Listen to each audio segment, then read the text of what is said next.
بسم اللہ الرحمن الرحیم۔ السلام علیکم ورحمۃ اللہ وبرکاتہ۔ یاد دہانی عشرہ ذی الحجہ۔ جلد ہمارے پاس عبادتوں کا افضل ترین موسم شروع ہو رہا ہے، اور وہ ہے ذی الحج کے شروع کے 10 ایام۔ ان 10 دنوں میں کی گئی عبادت اللہ تبارک و تعالی کو بہت پسند ہے، جس کو اس طرح بیان کیا گیا ہے۔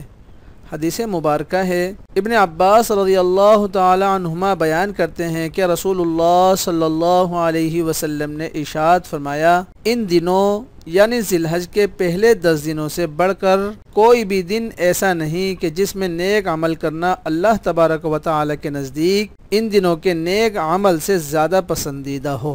لوگوں نے پوچھا، اللہ کے رسول صلی اللہ علیہ وسلم، اللہ کے راستے میں جہاد کرنا بھی نہیں؟ آپ صلی اللہ علیہ وسلم نے ارشاد فرمایا کہ اللہ کے راستے میں جہاد کرنا بھی اتنا پسند نہیں، مگر جو شخص اپنی جان اور مال لے کر نکلے اور پھر لوٹ کر نہ آئے۔ آئیے ہم ابھی سے اپنا شیڈول بنا لیں اور ان 10 دنوں میں خوب عبادت کریں انشاءاللہ تعالی۔ ہم کیا کیا کر سکتے ہیں؟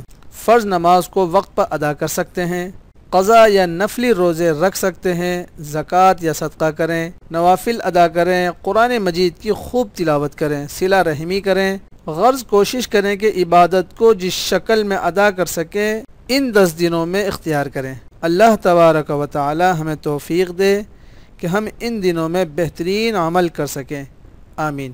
دعا ہے کہ اللہ تعالی ہم سب کو ان 10 دنوں میں خوب نیک اعمال کرنے کی توفیق عطا فرمائے۔ جزاکم اللہ خیر۔